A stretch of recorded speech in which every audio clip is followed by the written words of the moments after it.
This is a DJ Noise mixtape presentation. This is a DJ Noise mixtape presentation.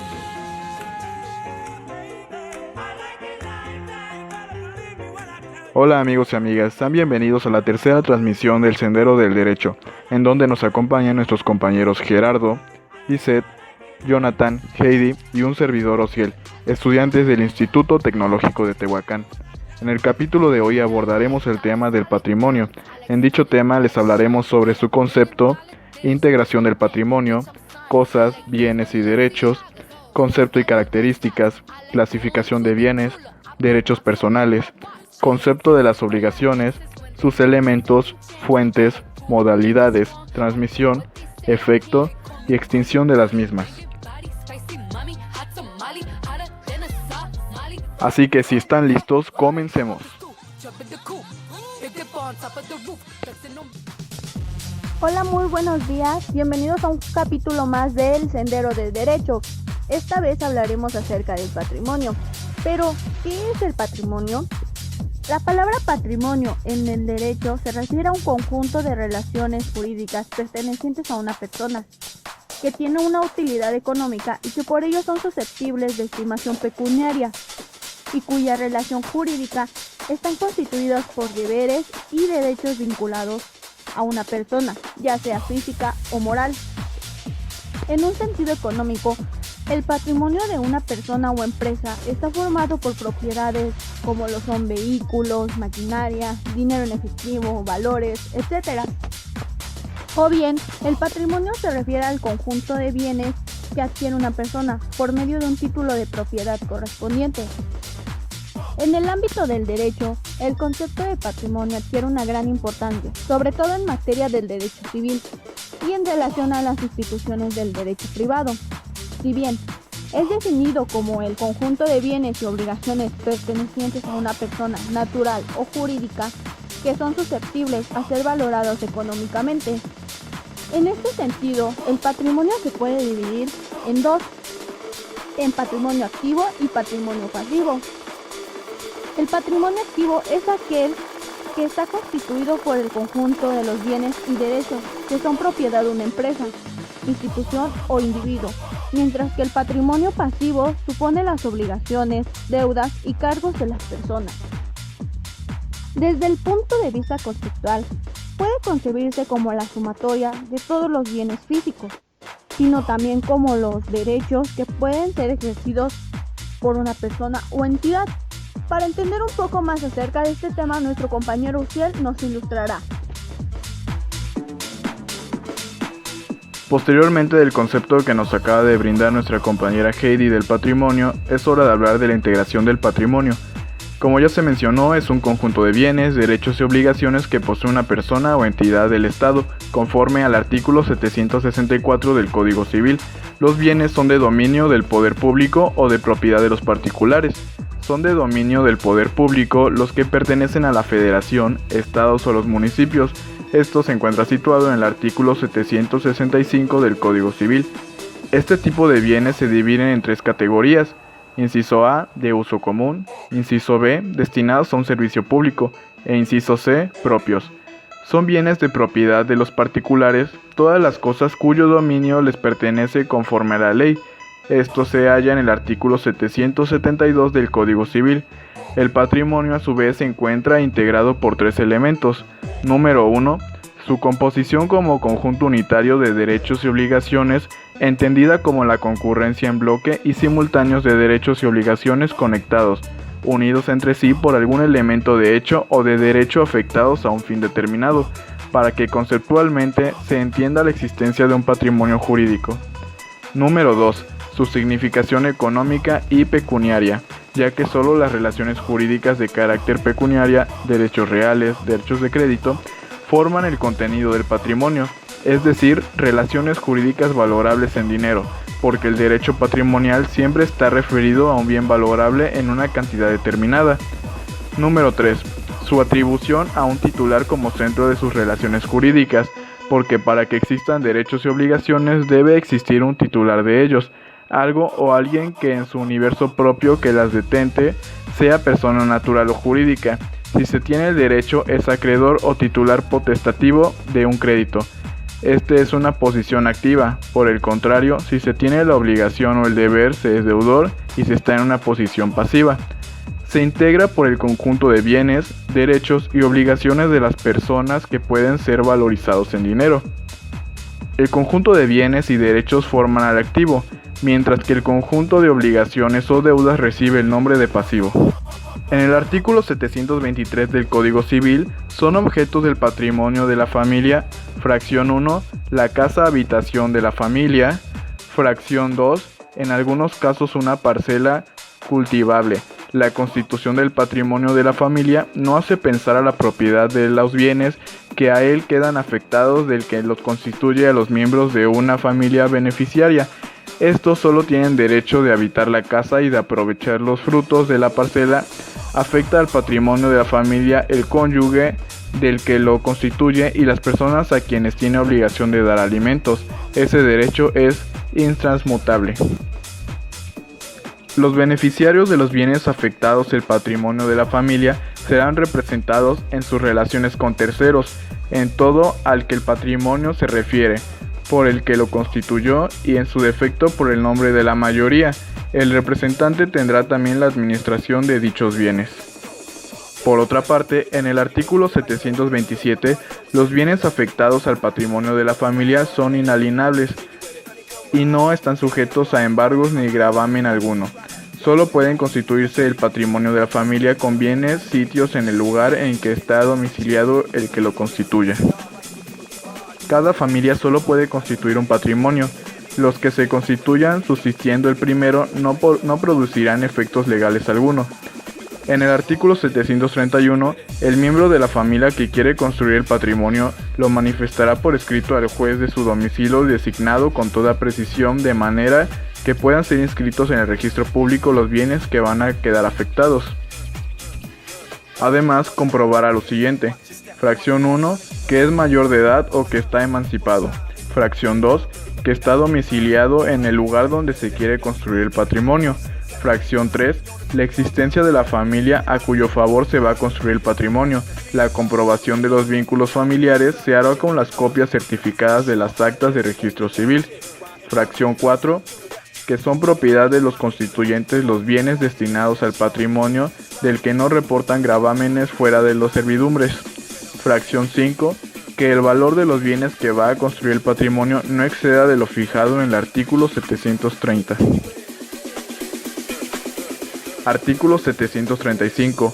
Con el objeto de favorecer la formación del patrimonio de la familia, se venderán a las personas que tengan capacidad legal para constituirlo y que quieran hacerlo las propiedades raíces que a continuación se expresan. Fracción 1. Los terrenos pertenecientes al gobierno federal o al gobierno de distrito federal que no están destinados a un servicio público ni sean de uso común. Fracción 2. Los terrenos que el gobierno adquiera por expropiación de acuerdo con el inciso C del párrafo 11º del artículo 27 de la Constitución Política de los Estados Unidos Mexicanos. Fracción 3. Los terrenos que el gobierno adquiera para dedicarlos a la formación del patrimonio de las familias que cuentan con pocos recursos. Constituido el patrimonio de la familia, ésta tiene obligación de habitar la casa y de cultivar la parcela. Artículo 741. El patrimonio de la familia se extingue, fracción 1, cuando todos los beneficiarios cesen de tener derecho de percibir alimentos. Fracción 2, cuando sin causa justificada la familia deje de habitar la casa por un año que debe servirle de morada o de cultivar por su cuenta, y por 2 años consecutivos la parcela que le esté anexa. Fracción 3, cuando se demuestre que hay una gran cantidad de necesidades o notaría utilidad para la familia de que el patrimonio quede extinguido. Fracción 4, cuando por causa de utilidad pública se expropien los bienes que lo forman. Fracción 5, cuando tratándose del patrimonio formado con los bienes vendidos por las autoridades mencionadas en el artículo 735, se declare judicialmente nula o rescindida la venta de esos bienes. El Ministerio Público será oído de la extinción y en la reducción del patrimonio de la familia. Extinguido el patrimonio de la familia, los bienes que lo formaban vuelven al pleno dominio del que lo constituyó o pasan a sus herederos si aquel ha muerto. Concepto y características de bienes en el patrimonio. Bueno, en el ámbito del derecho se dice que son objeto de apropiación todos los bienes que no están excluidos del comercio. Y conforme al artículo 747 del Código Civil, este criterio ha sido adoptado expresamente por nuestra legislación. Según el artículo 748, las cosas pueden estar fuera del comercio, por su naturaleza o por disposición de la ley.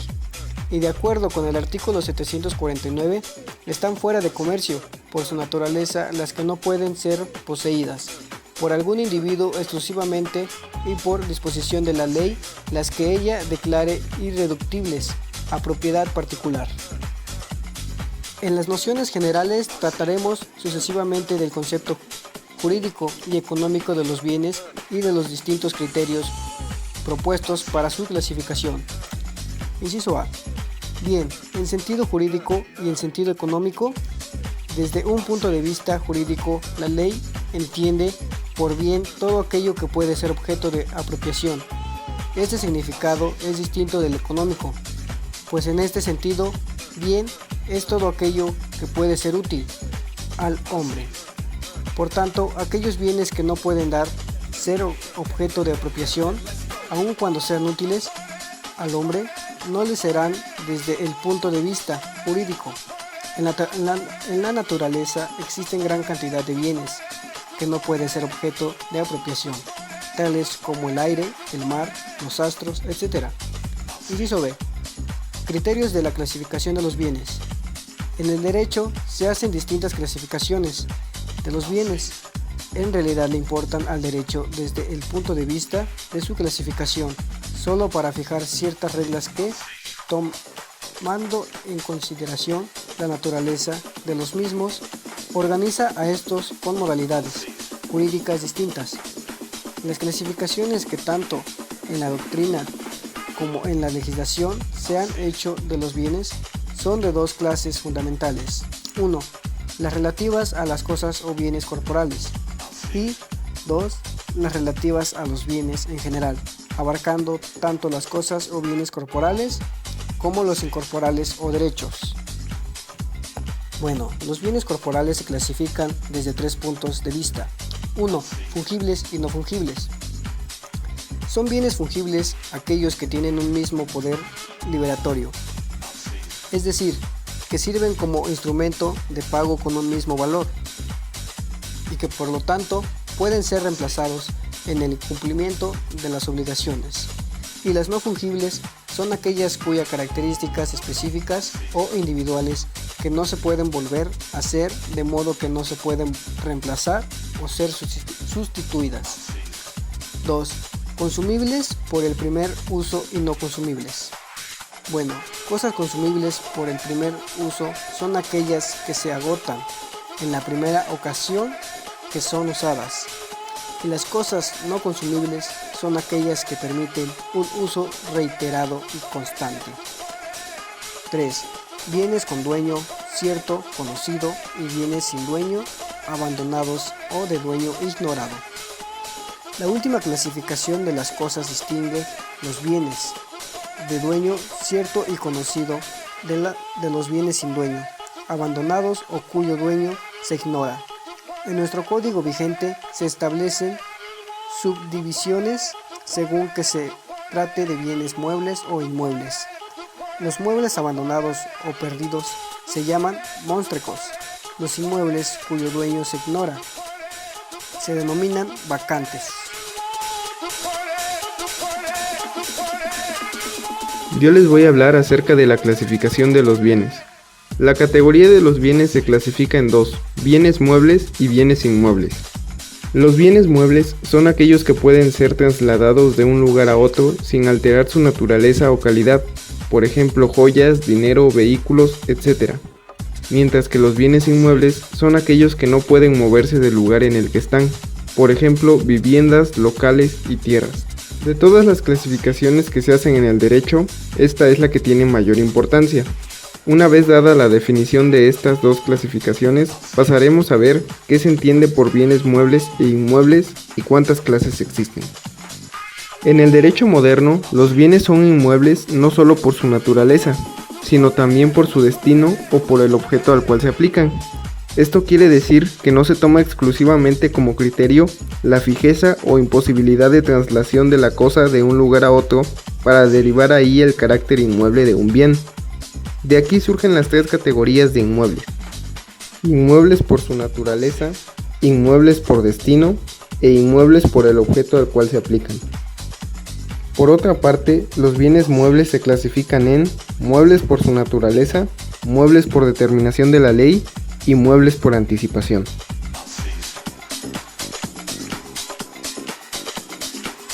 Bueno, ahora es turno de hablar del derecho personal. Se denomina así por contraposición a los derechos reales. Son aquellos que establecen relación entre la persona determinada, en razón de las cuales el respectivo titular puede exigir de alguien la prestación debida. Se llama también derecho creditorio u obligaciones. El titular o sujeto activo de la relación jurídica, llamada acreedor, es quien goza de la prerrogativa de exigir el cumplimiento de la prestación debida. El sujeto pasivo de la relación, denominado deudor, es quien está obligado a efectuar dicha prestación. El objeto de la prestación que el deudor debe satisfacer a favor del acreedor puede constituir en la entrega de una cosa, obligación a dar, en la relación de un hecho, obligación a hacer, o en la abstención de un hecho, obligación de no hacer. En cuanto a la naturaleza del derecho personal, consiste en una relación entre dos personas determinadas. También las cosas o los hechos humanos aptos para satisfacer nuestras necesidades constituyen en el objeto de estos derechos. Así, por ejemplo, en el dominio relacionado al derecho real, el titular goza directamente de la cosa y puede ser usada o servirle de ella conforme a su naturaleza. En cambio, en la obligación de dar, hablando respecto al derecho personal, derivado de la compra-venta de un comprador, no puede usar y gozar de la cosa directamente, ya que solo está autorizada por exigir del deudor, hablando del vendedor, la entrega de la cosa, cuando ésta ocurrió y se llenen los demás requisitos referentes a la transmisión del dominio. El comprador se habrá transformado en propietario y su derecho personal en derecho real.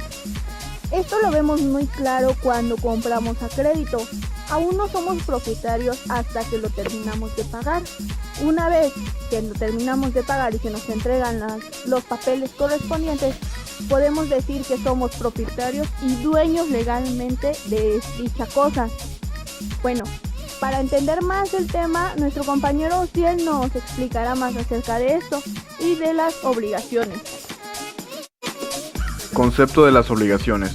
Una obligación es un vínculo jurídico en virtud del cual una persona llamada deudor se encuentra constreñida, es decir, obligada jurídicamente con otro denominado acreedor a realizar una prestación de dar, un contrato de compra-venta en el cual el vendedor se compromete a entregar una determinada mercancía y el comprador se compromete a entregar una determinada cantidad de dinero, de hacer un contrato de prestación de servicios profesionales en el que un profesionista, contador, elabore los estados financieros de una empresa, cliente, de no hacer.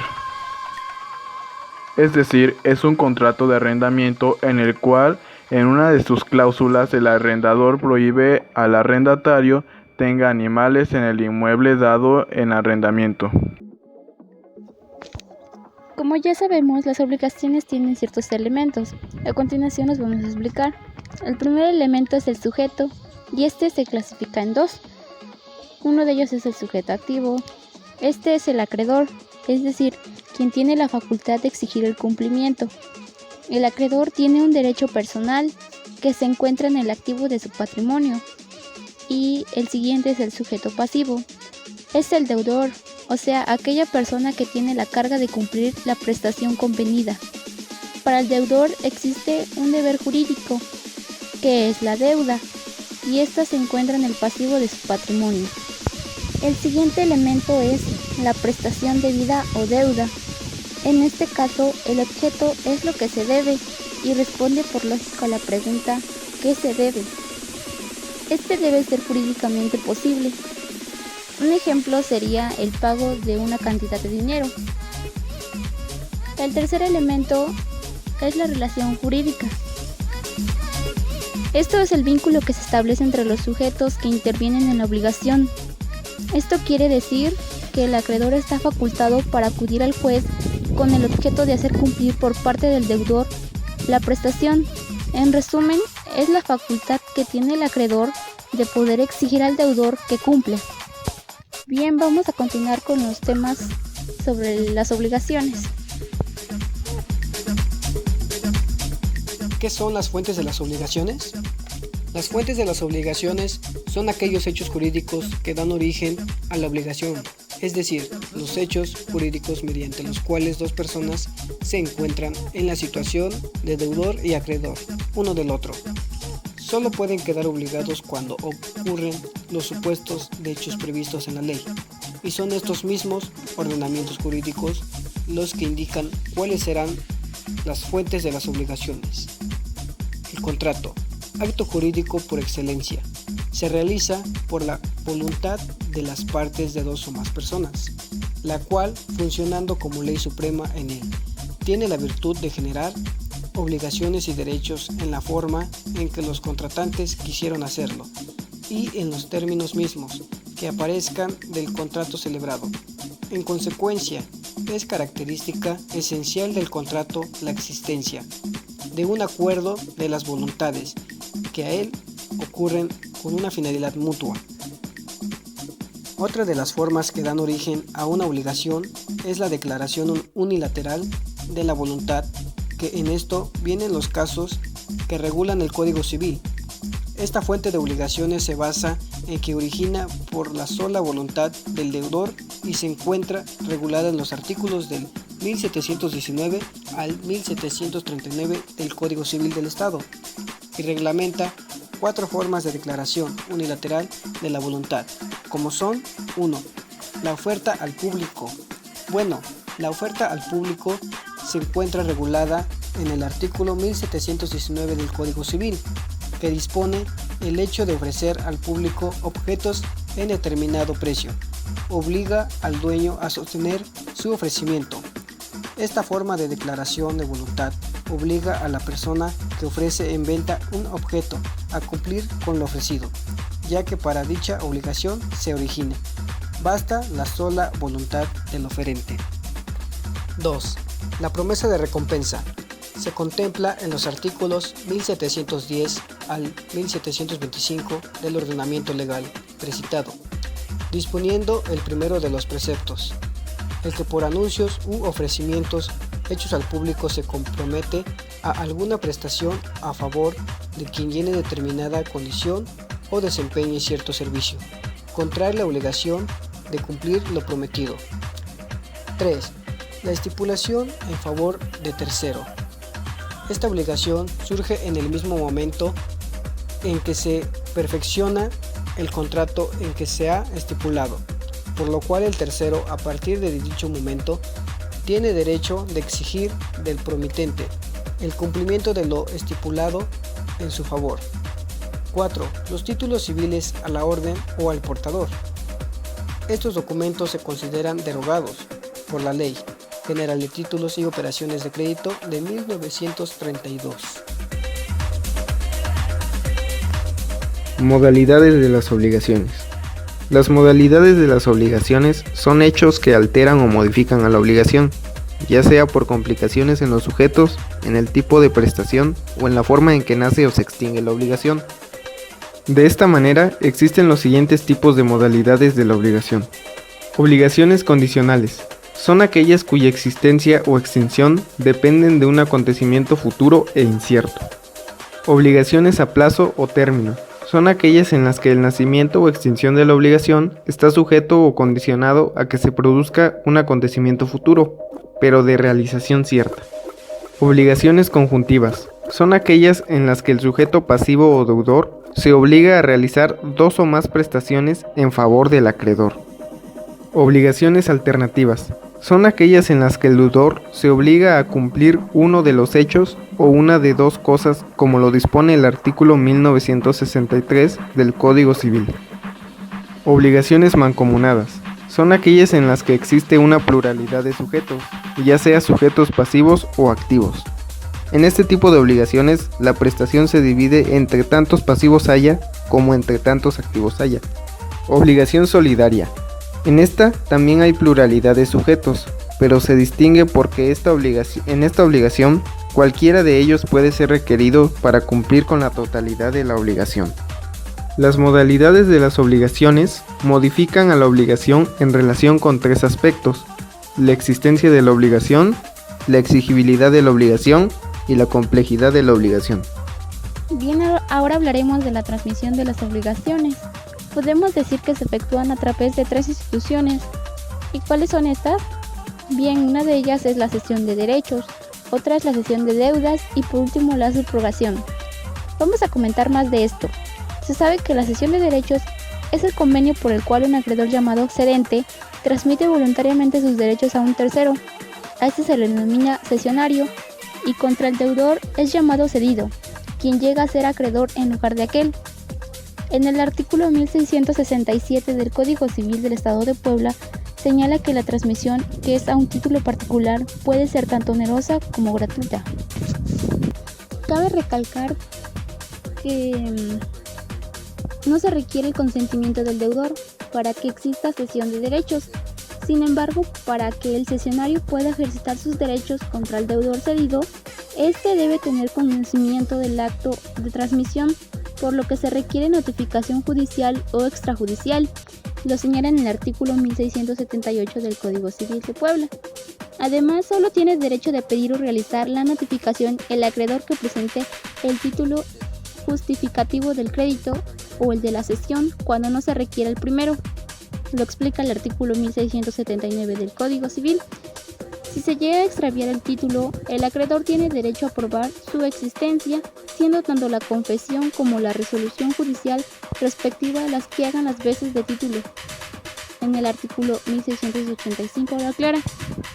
Si el deudor está presente al momento de la cesión y no se opone a ella, o estando ausente la acepte y esto se prueba, se tendrá por hecha la notificación.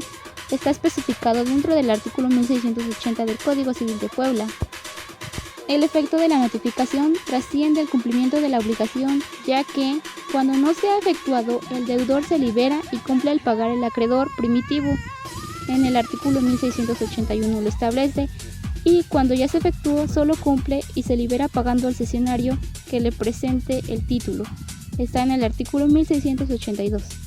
También podemos decir que la cesión debe otorgarse en escrito privado, que deben firmar el cedente, el cesionario y dos testigos, o en escritura pública, cuando el derecho cedido, por su naturaleza, deba revestir esta forma por disposición de la ley. Lo aclara el artículo 1677 del Código Civil de Puebla. Ahora continuamos con la cesión de deudas. ¿Pero qué es esto? Es un contrato que celebra el deudor y el asuntor.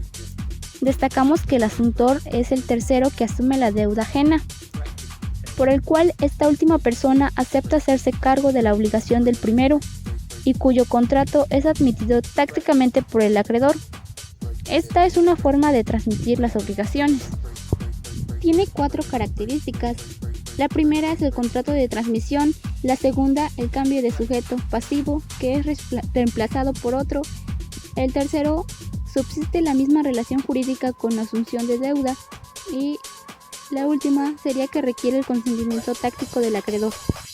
Y por último tenemos la subrogación personal, que es otra forma de transmisión de las obligaciones por cambio de acreedor. Opera por ministerio de la ley en los casos en que un tercero paga al acreedor por tener un interés jurídico en el cumplimiento de la deuda, o bien cuando por convenio entre acreedor y un tercero, aquel transmite a este por virtud de un pago que recibe todos los derechos que tiene contra su deudor.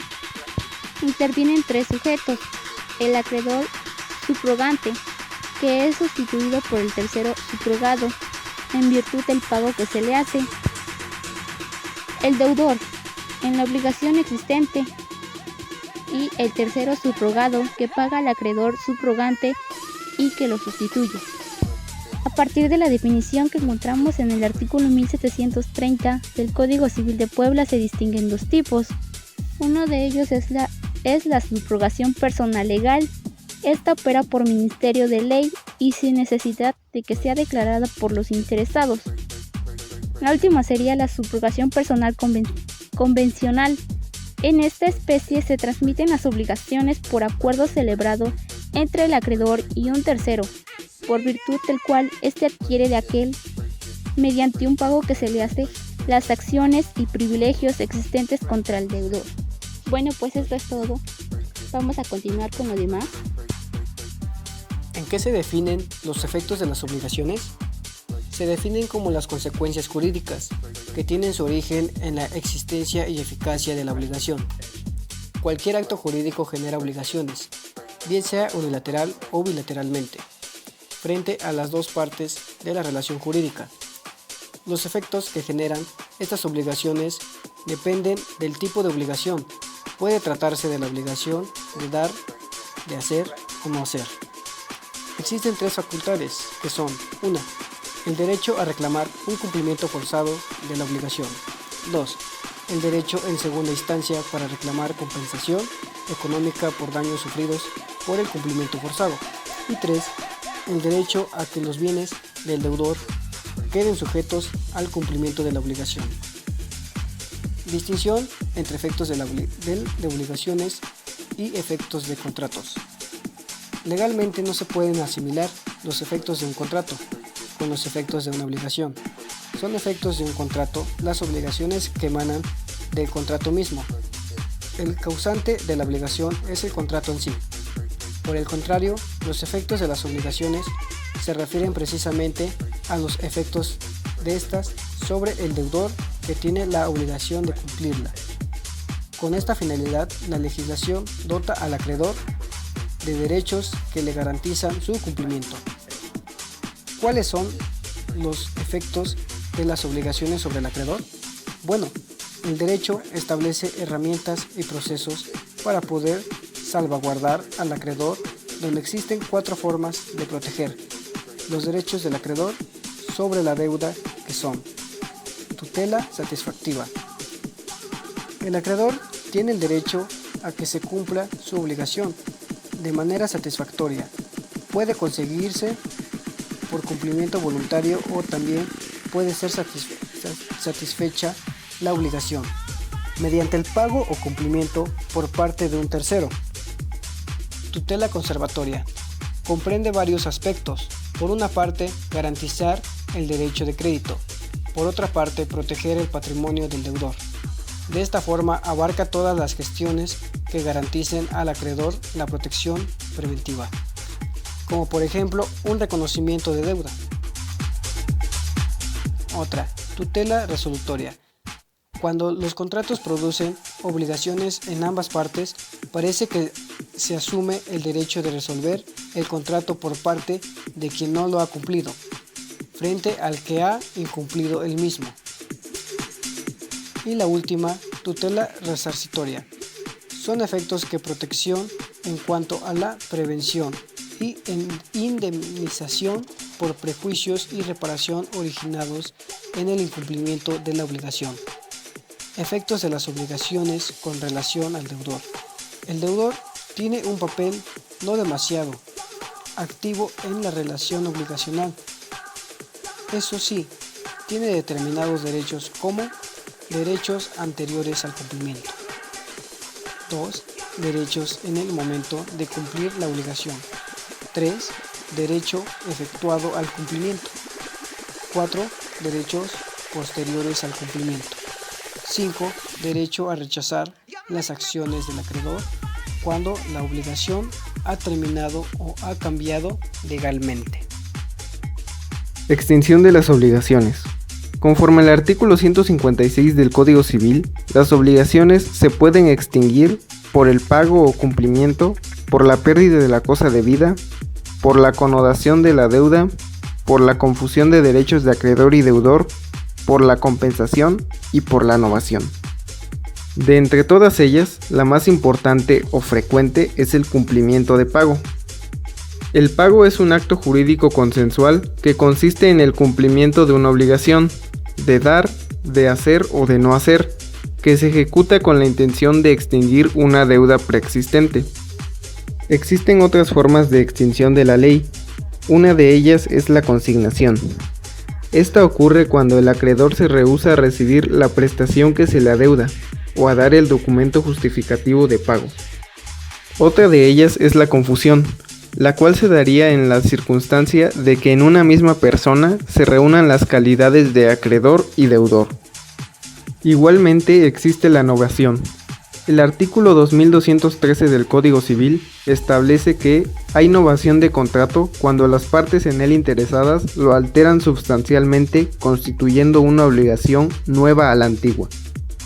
Y por último estaría la revocación. Esta se presenta como un acto jurídico por medio del cual una persona se retracta de lo que ha otorgado a otra en un acto unilateral o a título gratuito celebrado anteriormente, privándolo de los efectos jurídicos, por lo que extingue las obligaciones que de ellos debiere. Muy bien, para concluir con este podcast podemos recalcar que la importancia del patrimonio adquiere niveles máximos en el entorno del derecho, ya que su definición se extiende más allá de los conceptos cotidianos para incluir a todas las relaciones jurídicas, independientemente de su utilidad financiera. Por lo tanto, en esta visión puede incluirse de los derechos y los deberes de la persona o entidad involucrada. Asimismo, esta concepción deriva en el principio que todos los seres jurídicos, sea individuales o empresariales, tienen una clase de patrimonio, cuya magnitud pues es variable. Ciertas fronteras surgen en este modelo, ya que se admite que si bien cada persona constituye el titular exclusivo de patrimonio, en el momento de su fallecimiento estos bienes se transmiten a sus potenciales herederos.